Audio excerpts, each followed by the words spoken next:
Fencing Group.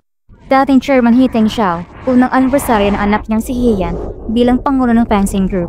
Kasamang lahat ng mga shareholder ng kumpanya, pumunta sa Lingshan. Hello? Asawa ko? Asawa? Hindi pa tayo kasal. Gusto ko lang sanang tawagan ka. Anong nangyari? 3 buwan na lang at ikaw ay talagang akin na. Sige. Maayos lang ba ang lahat ngayon? Dahil sa pagtulong mo, pagkatapos ng pamamahala sa kumpanya, mas nakakaluwag ako. Paano akong magkakaroon ng oras para makitang tatay ko? Palagi kang nandyan para suportahan ako. Natatakot akong hindi ko kayang tiisin ito. Yugay, mabuti naman at nandyan ka para sa akin. Ayan. Palagi akong nandyan para tulungan ka. Karangalan ko yun. Mahal kita. Mahal din kita. Yugay, mayroon akong gustong sabihin sa'yo. Ano yun? Noong buhay pa ang tatay ko, lagi niyang nais magkaroon ng apo. Kaya ngayong gabi, Hindi ba sabi mo noon na pagkatapos pa ng kasal? Tama? asawa ko. Nagbago ng isip ko ngayon. Ito ba isang sorpresa? Hindi naman talaga. Sa totoo lang, matagal ko na iniisip ito. Talaga? Meron din akong sorpresa para sa'yo. Ano yun?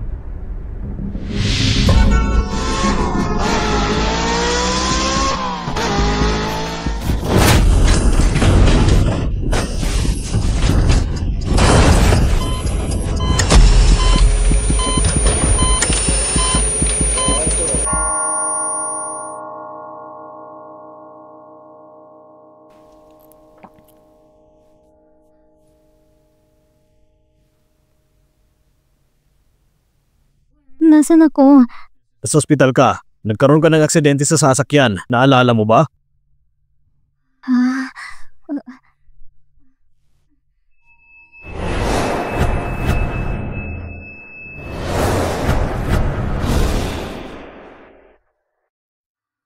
anong nangyari sa mukha ko? Nasira ang mukha mo. Hindi namin matukoy ang iyong pagkakailanlan. Ngunit kailangan kong gawin ng isang kosmetikong operasyon para sa'yo.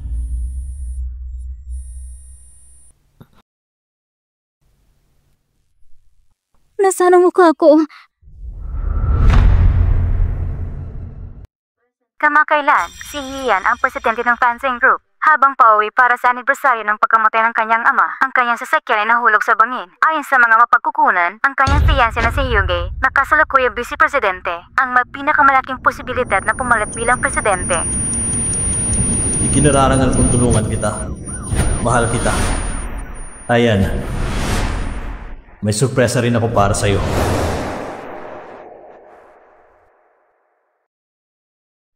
Hyuga. Ito bang sorpresa mo para sa akin?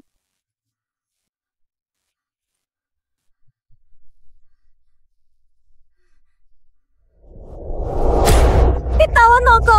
Papasokin niyo ako! Papasokin niyo ako! Sino ka? Ito ang Fencing Group! Lumabas ka! Bitawan niyo ako! Papasokin niyo ako!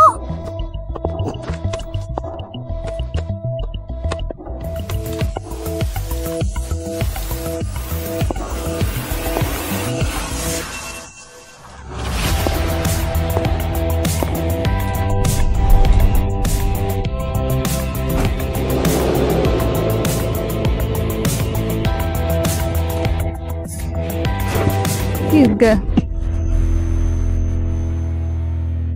Wala kang puso. Mapaparusahan ka! Ikaw? Sino ka? Si Hyuga malamang na pumatay sa akin. Hanggat wala pa akong ebidensya, hindi ko maaaring hayang aking pagkakanilan sa harap niya. Ako ang kaibigan ni Hiyan. Bilang fiancé ni Hiyan, pagkatapos ng kanyang aksidente, dapat ay hinahanap mo siya. Pero mas abala ka sa paggawa ng kapangyarihan. Kaibigan?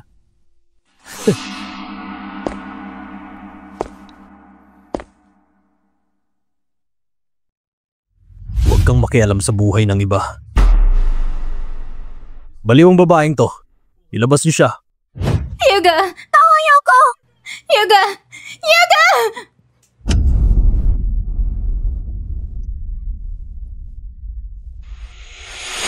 Ikaw ito. Ikaw nga.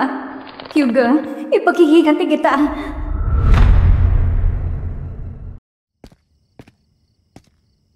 pagkatapos ng kanyang aksidente. Dapat ay hinahanap mo siya, pero mas nabalaka sa paggawa ng kapangyarihan. Huwag kang makialam sa buhay ng iba. Baliw ang babaeng to. Ilabas niyo siya. Ngayon ko lang nalaman. Simula pa lang, lumapit ka sa akin. Matagal mo na parang pinaplano to.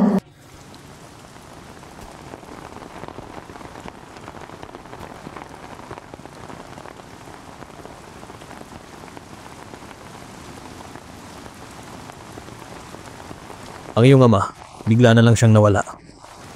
At ngayon, isa na siyang bahagi ng sansinukob na ito. Mula ngayon, ang punong sumisilong sa iyo mula sa ulan at hangin. Ang gumagawa ng maganda at makinang mong kasuotan, siya rin yun. Siya ang pinakamalapit mong kaanak. At bagaman nawala siya, naririto pa rin siya, nakakalat sa paligid natin.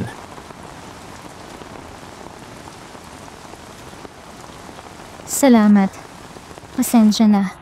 Maaari ko bang malaman ang pangalan mo? Ang pangalan ko ay Yug.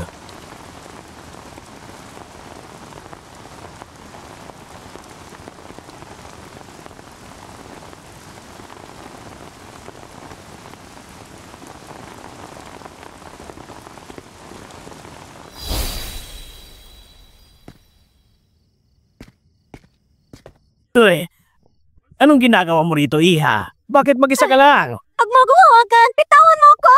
Ang ganda ng babaeng ito. Magugustuhan ka ng kapatid ko. Tolong! May tao ba dyan? Tawan niyo ako! Ano yung tanong na yun? Takbo! Bilis! Ayos ka lang ba, miss? Salamat.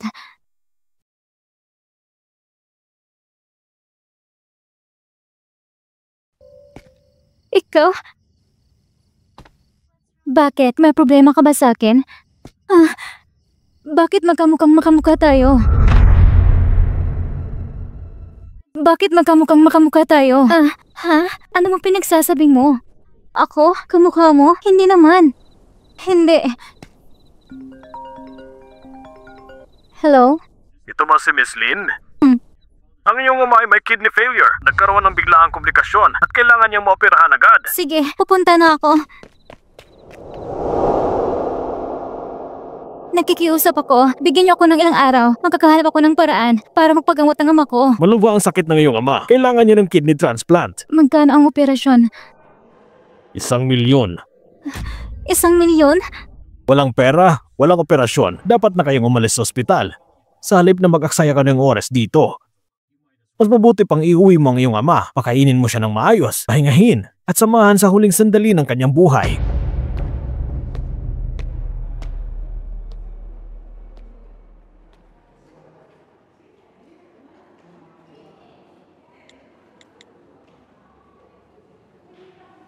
Hello? Manager, hindi ba't sinabi mo na gusto mo akong makasama sa inuman? Pumayag na ako. Ilipat ako ng posisyon bukas.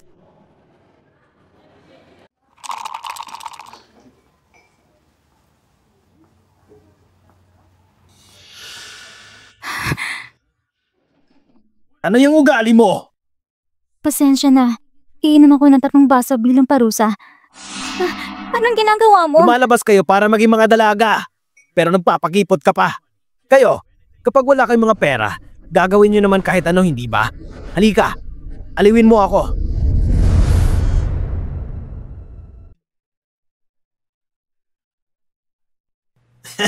Pumasok ka na! Nagbihis pa talaga siya na parang isang clown. Ngumiti ka nga! Bilis, tumawa ka! Ngumiti ka! Sige na, ngumiti ka na! Sige na, ngumiti ka na! Ngumiti ka! Yan! Yan ang sinasabi ko! Hindi pa sapat yan! Tumahol ka na parang aso! Tumahol ka! Sige na, tumahol ka na! Ano pang hinihintay mo? Ako? Hindi ko kaya. Walang pera, walang operasyon. Dapat na kayong umalis sa ospital agad. Tay, ayokong mawala ka. Oo. Hoy! Dumapa ka!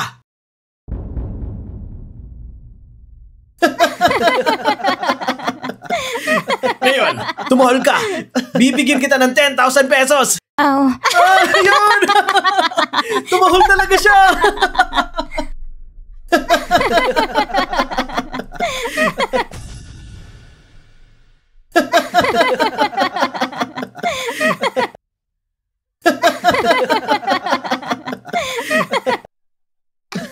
Oy, tignan niyo siya. Pinupulot niya yung pera.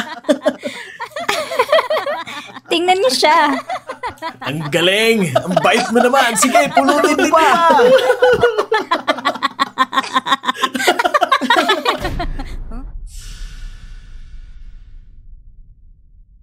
Tara. Sino yun?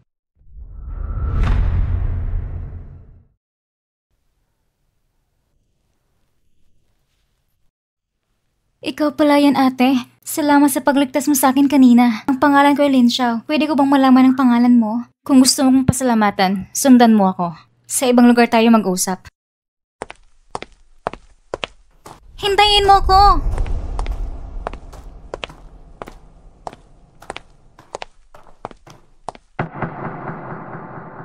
Ako ang presidente ng Fangsing Group, si Hian. Na-firm ako ng fiancé ko na si Yuga. Nagkaroon ako ng aksidente. Hindi ako namatay, pero nawasak ang mukha ko. At ikaw, kailangan kitang maging ako. Hayaan mo itong mamamatay tao na magbayad ng kasalanan niya. Alam ko, sumama ka lang sa inuman para mabayaran panggamot sa tatay mo. Pero, kailangan mo lang mangako sa akin. Simula ngayon, huwag ka na magpapaloko sa iba. Bibigyan kita ng 1 milyon bilang gantimpala. Seryoso ka ba? Pero, paano naman yun? Hindi naman tayo magkamukha, di ba? Bakit hindi ka naniniwala? Ikaw at ang dating ako ay makamukha. Talagang makamukha tayo. Sa mundong ito, may ganitong bagay. Marahil ito ang kalooban ng Diyos. Habang nagpapanggap ka, bumalik ka sa Fangsing at balikan mo si Yuga. Gustong agawin ni Yugi ang kapangyarihan ko. Siguradong sasaktan ka naman niya. Ang gagawin natin ay maghanap ka ng ebidensya ng kanyang pagpatay. Sigurado ka bang ang fiancé mo talaga ang gustong pumatay sa'yo? Bago ako na aksidente, ang huling sinabi niya sa akin ay gusto niya kong bigyan ng sorpresa. Pero pagkatapos ng aksidente ko, gusto niya na ako agad ng palitan ng kapangyarihan. Malinaw na matagal niya na itong pinaplano. Huwag kang makialam sa buhay ng iba. Hindi mo ba naiintindihan ito? Pero ate, paano kita gagayahin? Hindi ako marunong magpanggap. Natatakot ako na mahuli niya ako kaagad.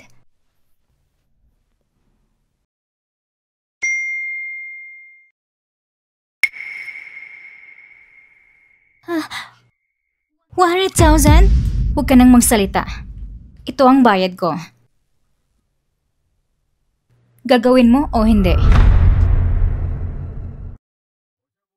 Makinig kayo. Nagtipon tayo rito ngayon upang tanggapin ang ating bagong Pangulo, si Ginoong Yuga.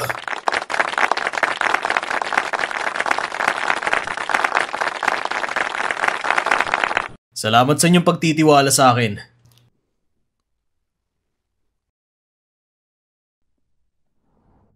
Hindi ako sang-ayon.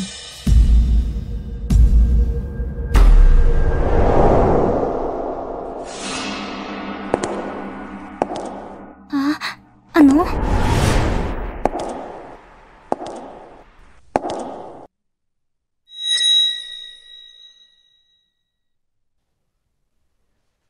Bilang kasalukuyang Pangulo, hindi ako sang-ayon sa desisyong ito.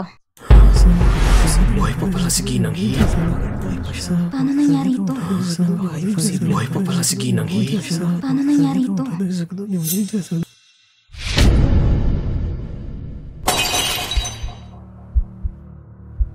Sige na, para sa 1 milyon, huwag ka nang matakot. Ayan? Ikaw ba talaga yan?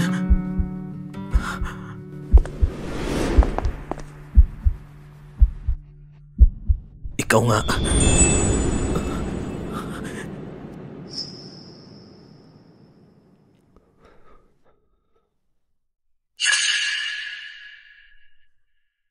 Akala ko wala ka na. Totoo. Totoong umiiyak siya. Tama ang Pangulo. Ngayon na bumalik na siya, wala nang bisa ang halala na ito. Ayan, saan ka ba nagpunta sa mga panahong ito? Nag-aalala ko para sa'yo. Ako? Natama ng ulo ko sa aksidente ng sasakyan. Salamat sa isang mabait na taong nagligtas sa akin. Ito, ang aking tagapagligtas, si Lin Xiao. Ginoong Yu. Nagkita na tayo noon. At hindi mo ako naiintindihan. Paumanhin. Tungkol sa sinabi mo, niligtas mo si Ayan. Ang bagay na ito, syempre, ilalagay ko sa aking puso. Ngunit simula ng maaksidente si Ayan, sa kaibuturan ng puso ko, talagang nagsisisi ako. Yuga, bilang pasasalamat kay Lin Xiao, plano kong kunin siyang bilang isang assistant. Sige. Ano man ang plano mo, susuportahan kita.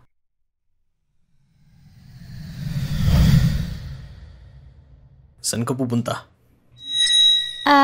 Uuwi. Sige. Tara na. Di ako pupunta. Bakit? Kaka-aksidente mo lang. Doon ka muna sa bahay. Lin Xiao, ihatid mo kami pa uwi. Opo.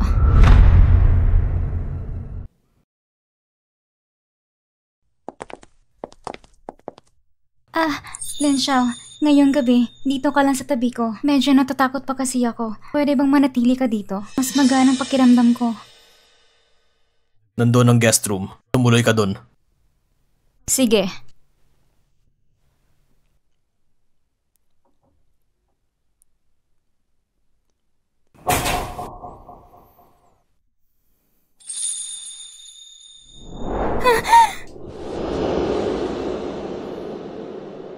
Ayan, alam mo ba?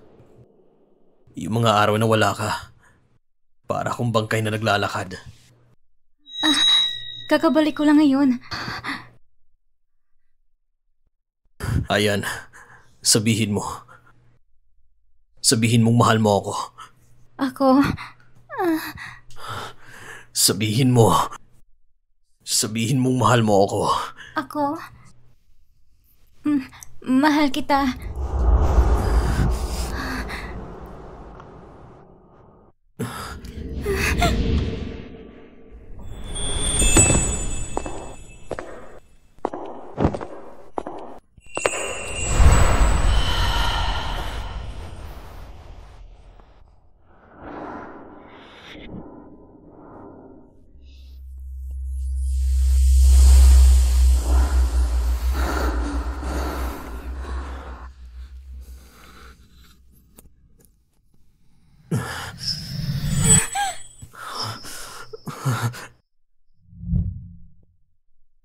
Bakit? Parang medyo mabilis lang tayo. Hindi mo sinabi. Gusto mo bang matapos tayo sa lalong madaling panahon? Oo. Paano? Hindi mo ba naaalala?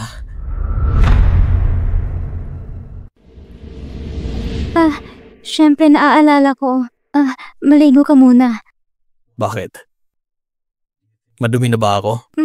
Bakit hindi ka maligo muna? Kung hindi kita hayang hawakan ako.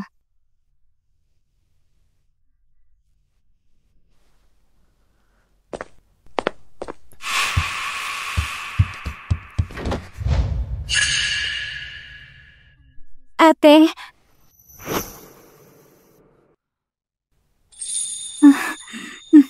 Ate, gusto niyo akong tabihan.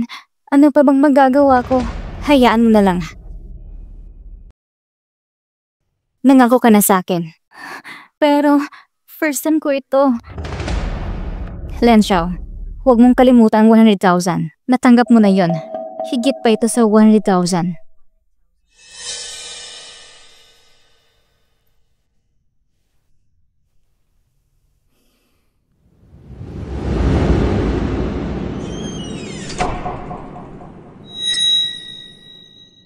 Ayan.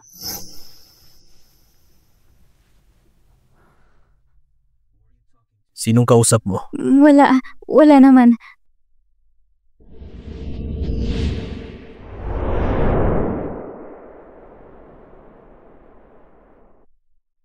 Matitiyak ka. Magiging malumanay ako.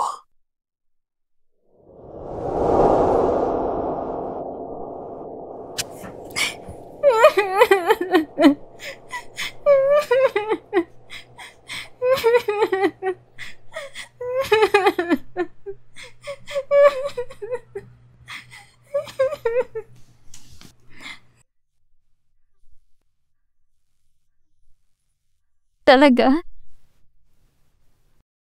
Yuga? Hindi mo ako minahal.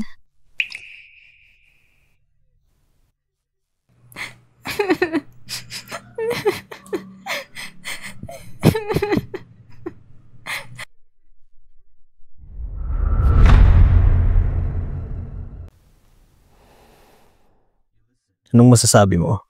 Hmm. Meron na ba dito? Ayan.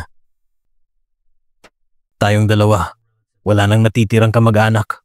Kapag kinasal na tayo at nagkaanak, makakakumpleto na tayo ng isang buong pamilya. Gusto mo ba ng lalaki o babae? Lahat. Ayos lang lahat. Sa tingin ko, mas maganda kapag babae. May anak na tayo. Siya ang magiging pinakamahusay, parang ikaw, at susundan pa ng pagkatao mo. Kung hindi magiging katulad mo, hindi ko may tatanggi. Balang araw, mas mabahong bata yon at mahilig tumakas. Ikaw talaga. Masyadong ka nag-iisip. Kung babae, tatawagin natin siyang Nian. Kung lalaki naman, tatawagin natin siyang Hesse. Gusto kong malaman niya na mahal ni Papa ang mama niya. Hanggang kamatayan. Ang taong ito, siya ba talaga ang mamamatay tao na pumatay kay Hian? Mukhang mahal na mahal siya. Gabi na ngayon. Pagod na ako. Maliligo muna ako.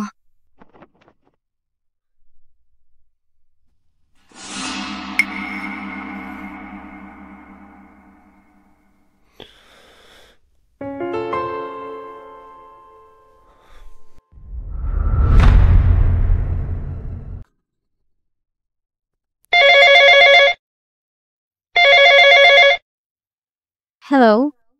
Kagabi, anong sinabi sa'yo ni Yuga? Sabi niya na baka may baby na ako. At saka tungkol sa mapapangalan ng bata at iba pa. Pasensya na. Pasensya? Huwag kang humingi ng pasensya sa akin. Wala akong pakialam. At saka, ayon sa katwiran, akong dapat humingi ng tawad sa'yo. Tanggapin mo na lang. Ibinigay ito ng isang kakaibang tao. Ay hindi, sa tamang salita, isang mamamatay tao. Hian, parang may hindi pagkakaunawaan. Len Xiao, okay ka lang ba? Ako? Binabalaan kita. Huwag kang madala sa kanyang pagkukunwari. Pero, huwag kang magsalita kung hindi mo pa naiintindihan. Hindi niya talaga kaya humigas tabi ko. Kung talagang mahal niya ako, siguradong malalaman niya ito, na ikaw, hindi ako. Siguro, nalaman niya na ito. Sinusubukan akong itulak pabalik. Baka nagpapanggap lang din siya. Len Xiao, lalaki siya. Ang inisyatiba niya ay nasa kanya. Ang ganitong bagay, naghahanap lang siya ng anumang dahilan. Maaari siya huminto kapag nasiyahan na siya. Pero hindi niya ginagawa. Kung talagang tulad ng sinasabi mo, mas napaliwanag na hindi niya ako mahal. Naiintindihan ko na, kaya nakikiusap ako. Itigil mo ang pagiging tanga. Ang nangyari kagabi, mamaya mangyayari ulit. Ngunit kailangan mong tandaan. Nanggagamitin ka niya bilang isang paraan para lumabas ang katotohanan. Kung tutuusin, sa pag-iibigan namin, hindi man lang niya ako nahawakan. At huwag mong kalimutan ang 1,000,000 mo.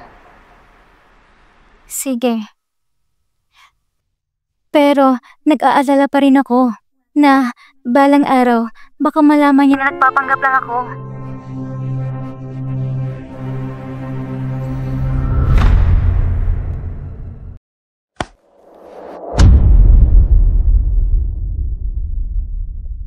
Papuntahin mo dito si Byro eh. Nasabi ko na ba sa'yo? Nakumatok ka bago pumasok! Hindi mo ba naiintindihan ang mga sinasabi ng mga tao? Anong meron? Nakabalik na si Hian. Bilang taong pinakamamahal niya. Hindi ba dapat masaya ka na nakabalik na siya? Ginoong Yu. O kaya hindi mo talaga gusto na nabuhay siya ulit? Mahal ko si Hian. Alam na ng lahat yan. Hindi na kailangan magduda. Yuga. Anong pakiramdam na magmahal ng isang tao? Niloko mo lang ang iba. Hindi mo ako kayang lokohin. Sabay tayong lumaki. Oh, anong pakiramdam na minamahal ka ng isang tao?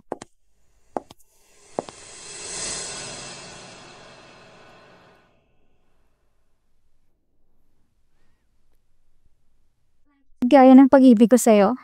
Bye, Roy. Sige, alam ko. 108 beses mo na akong tinanggihan. Anong gusto mong malaman sa akin? Yung hiyan sa tabi ko, siya ay peke. Gusto kong ilantad mo siya sa anniversary party. Nagpapatawa ka ba?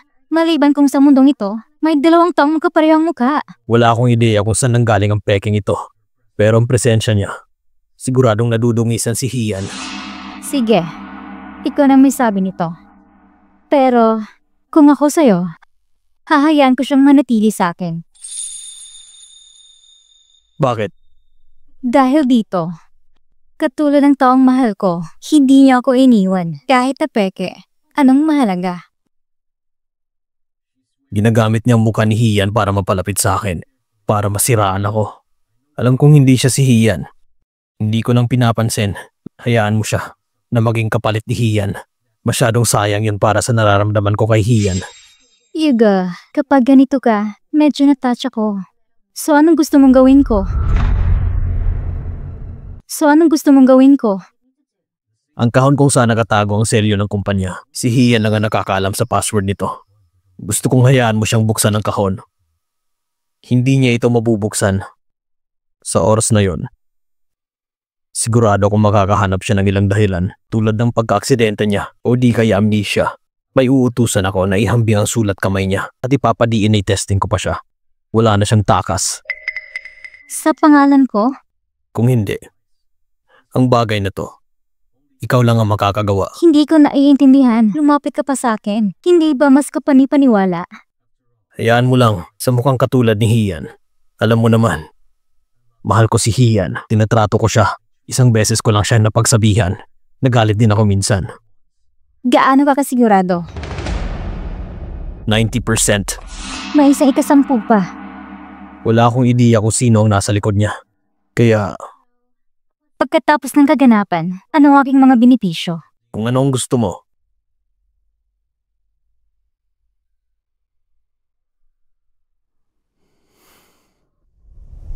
Si Hiyan ay patay na. Samahan mo akong matulog. Hindi ito pang dadaya.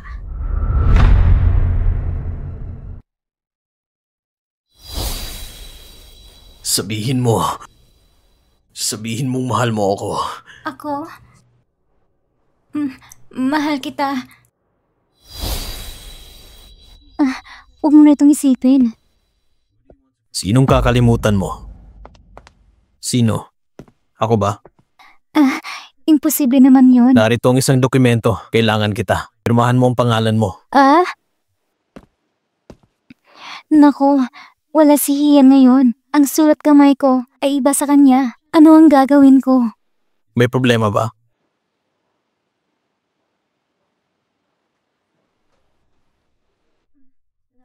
Hindi. Titingnan ko ito bago pumirma.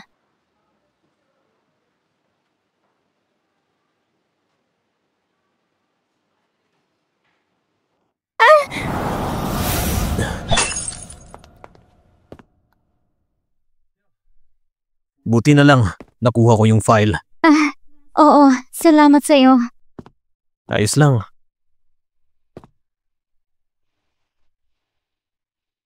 Hindi pwede. Ito ang tanging paraan. Anong problema? Dumudugo. Tara, dadalhin kita para gamutin ang sugat mo.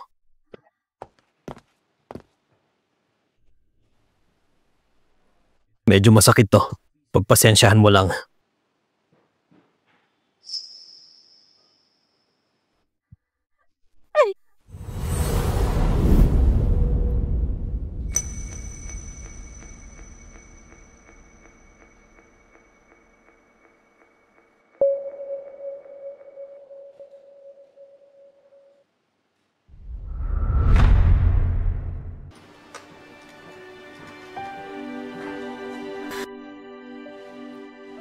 Masakit pa ba? Hindi na masakit. Nasugatan ang kamay ko, hindi ako makakapirma. Mukhang malambot at mahina, pero matalino at malupit, pero walang mapagtataguan. Hindi na mahalaga. Ganon din sa kaliwang kamay.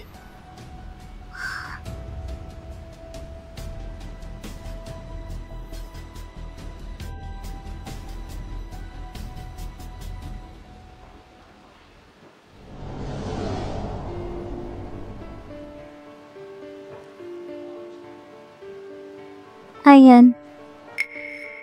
Yan ang tawag niya sa'yo. Pwede ba kitang tawagin ng ganyan? Hindi pwede. Para akong masusuka pagkatapos kong marinig ito. Pero, parang magkapatid tayo. Gusto kong magkaroon ng kapatid noon. Kahit anong gusto mo, maging masaya ka lang. Actually, kaya ko naman sarili ko. Huwag kang gumalaw. Ipikit mo yung mga mata. Ngayon ay anniversary ng kumpanya. Ito yung unang pagkakataon sa entablado. Hindi ko hahayag mawala ka sa mukha ko. Pero ate, huwag kang mag-alala. Sa kumpanya, ang mga matatanda na pinamumuno ng Ginoong Yang, lahat ng iyon ay kasama ng aking ama. Tutulungan ka nila.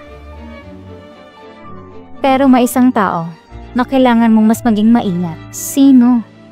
Ang director ng Strategic Investment Department. Si Bai Rui. Ang director ng Strategic Investment Department. Si Bai Rui.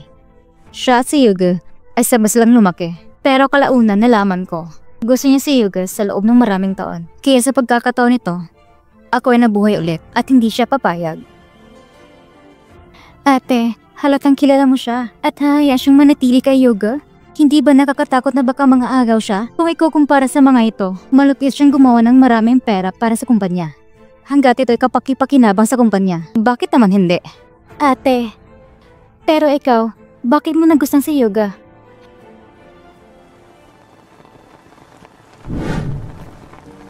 Nakilala ko siya sa araw na yun. Iyon ay 19 ng Marso, sa libing ng aking ama. Siya ay tila ipinanganak na may kakayahang pinapaginhawa isang tao at ang pakiramdam ng pag-asa. Akala ko nung mga oras na yon, siya ang pinaubayan ng aking ama bilang isang regalo.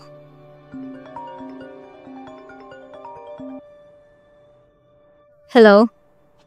Ano? Okay, alam ko. May inutusan si Bai Rui para sa ulat ng pag-DNA testing. Lumabas ng resulta. Anong gagawin ko pagkatapos? Hindi ko siya palalampasin. Pero, sa anniversary celebration, ikaw nang bahala.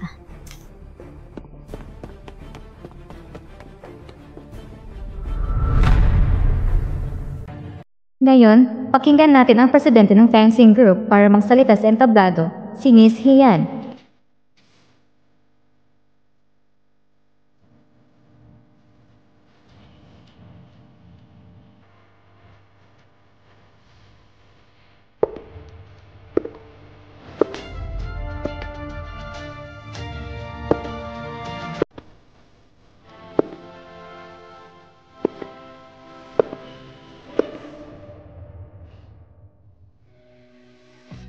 Ngayon, ang ating fencing group ay pinagdiriwang ang 30 anibersaryo. Sa hinaharap, magkasama pa rin tayo. At sa ilang pang mga taon, sana lahat tayo na nandito ay makakaya ito. Hindi isang kislap sa paggawa ng mabuting trabaho. Pasensya na sa abala. May importante akong sasabihin upang ipahayag sa inyo. Bai Rui, ano na naman ang saloobin mo? Derespetohin ka? Ginagalang ko si Yuga. Kawaawa ka, isa kang peke. Matagal ng patento toong hiyan. Matagal ng patento toong hiyan. Alam kong gusto mong asawa ko. Pero gusto mong ma-promote, kaya tinawag mong buhay ang patay? Katawa-tawa ka naman.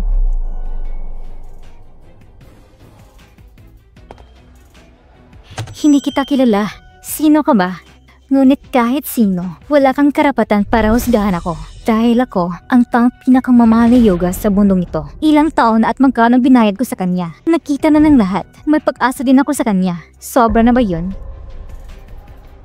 Isang babae na namaling akala para sa isang lalaki upang makuha ang kanyang pagmamahal. Nagtanim ka ng puno ng mansanas at gustong umani ng isang ektarya ng pakwan, hindi kanya mahal.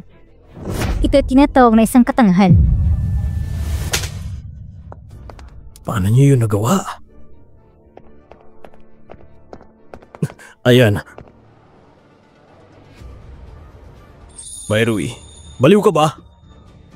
Anong pinagsasabi mo dito? May nakalimutan ako. Lahat ng ito ay hindi kalokohan. Nagsasabi ako ng totoo. Pero siya, sinungaling. Bayrui, si Hian ang fiancé ko. Totoo man siya o peke. Naiintindihan mo ba? Sige, dahil nagdududa ka, ilabas mo ang ebidensya. Makinig! Sa kahon na ito, nasa loob ang opisyal ng silyo ng Fangsing Group. Si Presidente Hian lang ang may alam ng password. Sa harap ng lahat, patunayan mo ang iyong pagkakakilanlan. Ano, maglalakas loob ka ba? Ano, maglalakas loob ka ba?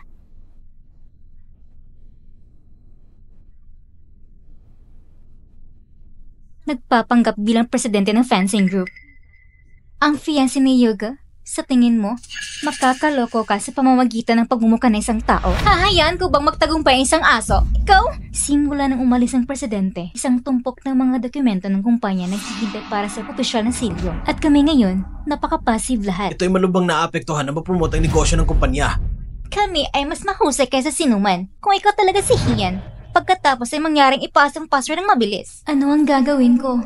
Walang oras si ate para sabihin sa akin kung ano ang password.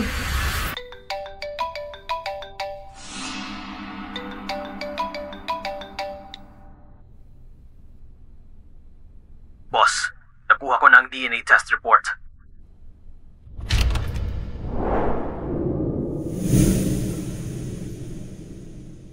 Miss, sa pagitan ko at ni Miss Bai, hindi ito tungkol sa pera.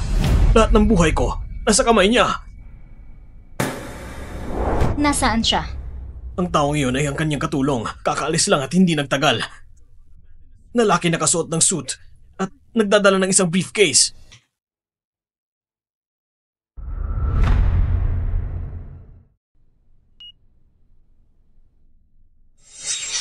Huwag mo kaming paghintayin.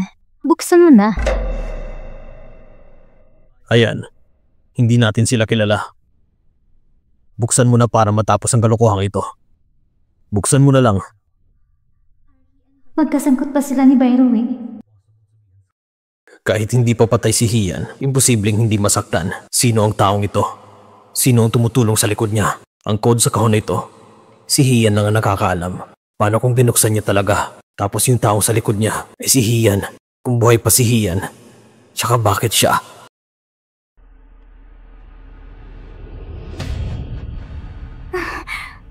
Yuga, sumakit biglang ulo ko.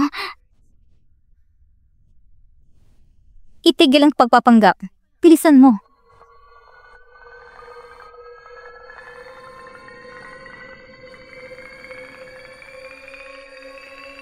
Hindi ako sangayon sa pagbubukas sa publiko.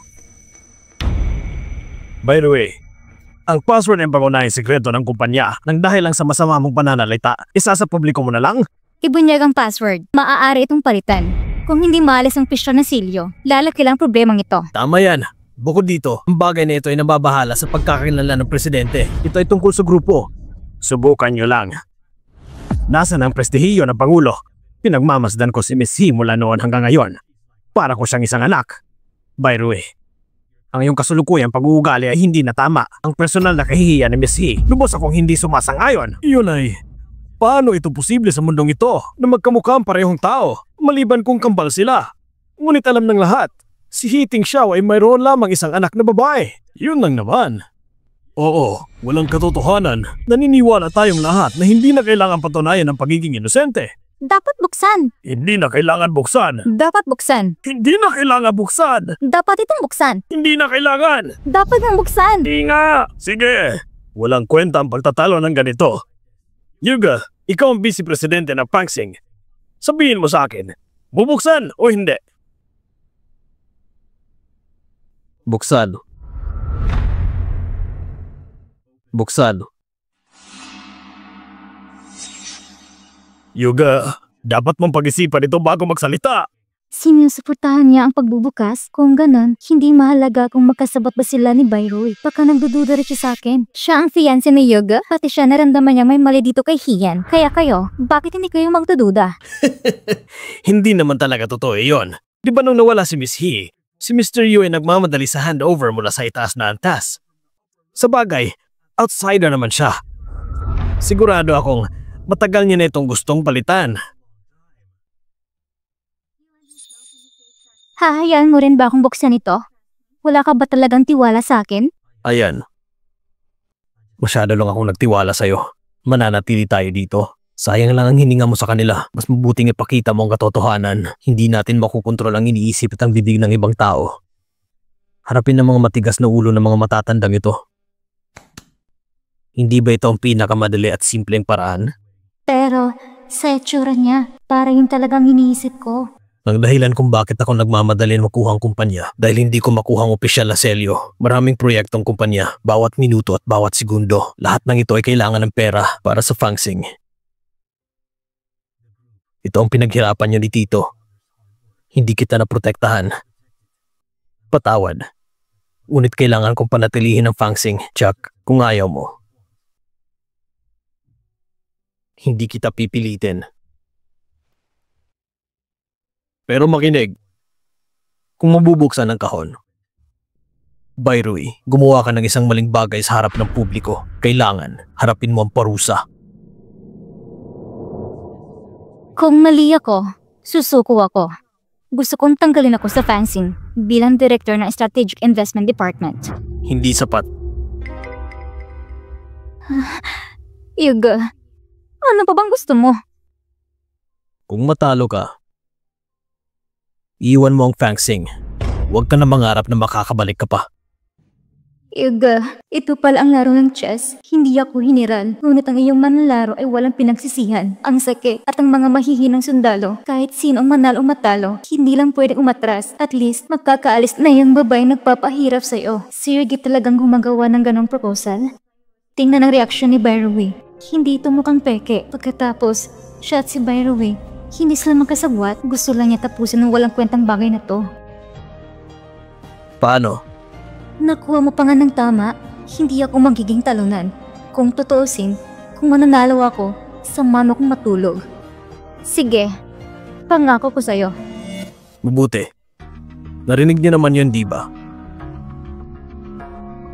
Ayan, buksan mo na. Ipaalam mo sa lahat na bumalik ka na sa akin. Sinabi na ni Yugi ang lahat. Alam kong ako, mayroon bang iba pang pagpipilian?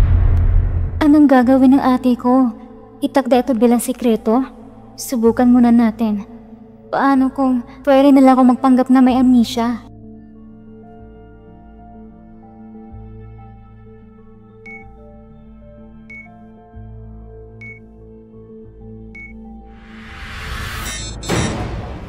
Hindi ikaw si Hian.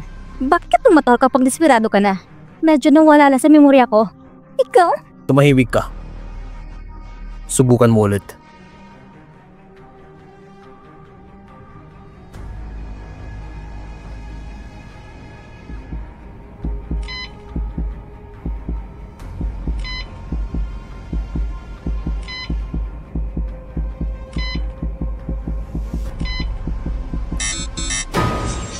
Ito ay sapat na ebidensya, hindi ba? Pero hindi ka pa rin nagpapatalo. 3 maling pindot, ang kahon ay ganap pa rin na nakalak.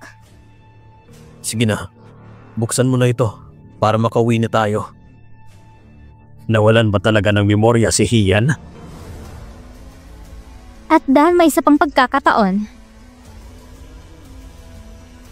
ikaw, maglakas loob ka ba magdagdag ng higit pang taya? Taya, ikaw ay isang hindi kilalang tao. Anong gusto mong ipusa sa akin? Kung napatunayan ko na ako si Hian, lumayas ka. Miss Bai, huwag makipag-usap sa kanya. Niloloko ka lang niya. Nakalimutan ko na kayo. Ikaw,